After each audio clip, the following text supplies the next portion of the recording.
Blessed is the show where I give it to you in 10 minutes or under. And if I don't,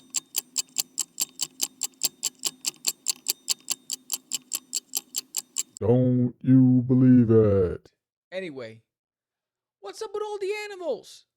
That's the topic of the day. I'm Sam the Crazy Man Vera. Stop acting up. Let's get it.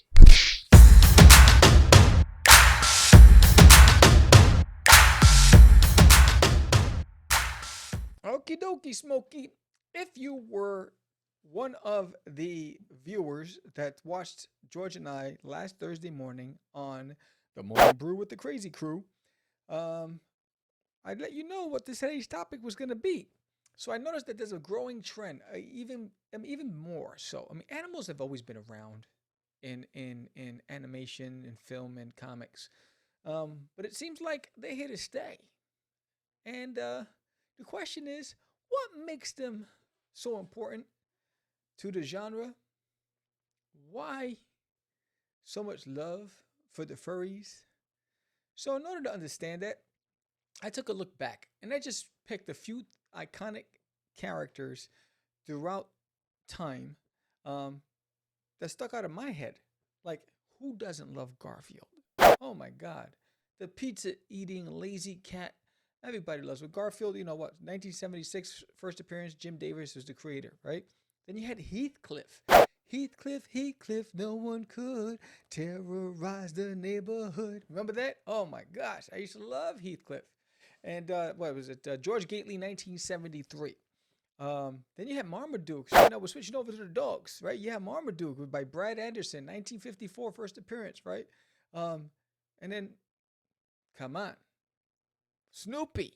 Snoopy, right? The Red Baron. I mean, Snoopy just made, I mean, silent films are silent films because of Snoopy. Anyway, you know, everybody knows Charles Schultz created Snoopy in 1950. Tom and Jerry by Hanna-Barbera 1940. I mean, we're back in time, bro. You know, Tom and Jerry. Oh, poor Tom. He couldn't get a break. Oh, who remembers Underdog 1964, created by three people: W. Watts, Biggers, Chet Stover, and Joe Harris. Underdog. Remember? Flying through the air? Underdog. I mean, come on, who didn't love Underdog? 1964.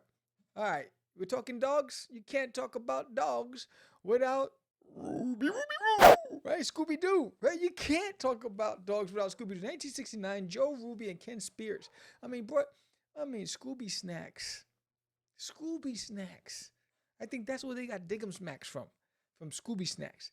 Anyway, then you had Courageous Cat and Minute Mouse by Bob Kane, 1960. Courageous Cat and Minute Mouse.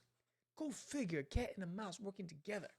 Crazy, right? And of course, another iconic dog, Goofy. 1933, Walt Disney, first appearance in Mickey's Review. Crazy. Hey, Mickey, right? Who doesn't love Goofy? I mean, come on. Then you had Deputy Dog, 1960 by Laura Byrne. Deputy Dog. Nobody knows this stuff. Like, I'm talking to the wall right now.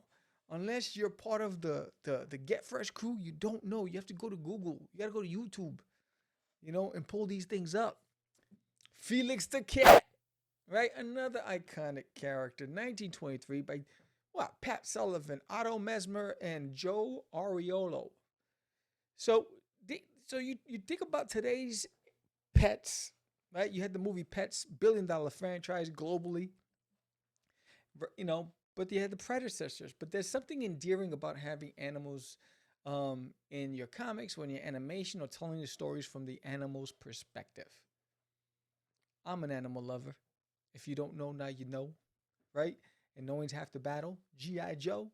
So I'm an animal lover. I have dogs. I have cats. We've rescued animals. We donate to the Humane Society. We attend fundraisers to raise money for animals.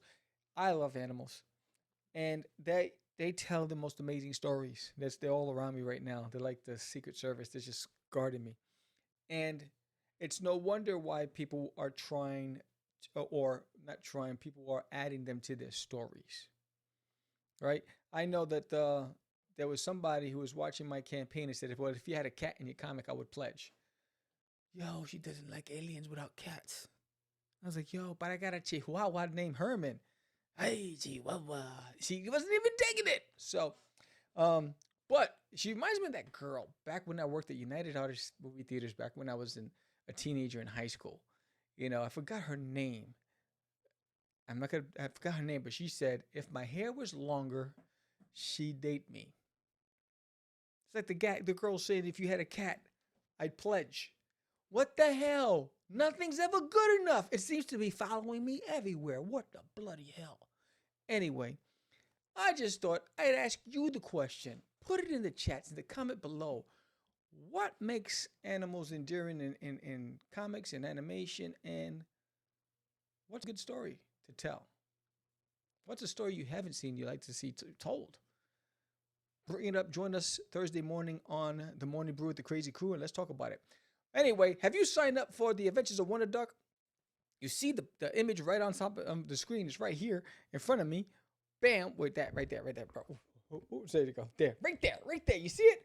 It's right there. The Adventures of Wonderduck. It's going to be fabulous. It's going to be fire. I mean, there's a lot of crazy stuff. George is giving free stuff away. I mean, he's making me look bad. I'm a brokepreneur. I can't give free stuff away. He's got money. He's got deep pockets. Anyway, sign up for the Adventures of Wonderduck if you haven't done so already. Give me a thumbs up if you like this episode. Subscribe, like, share it with a friend. Let's get the word out. Yo, we're about to hit episode 400. Are you going to join us for the 400 celebration episode? I hope you do. That's the Crazy and Tell Less. I'm Sam, the Crazy Man Vera. Thank you for watching. Peace.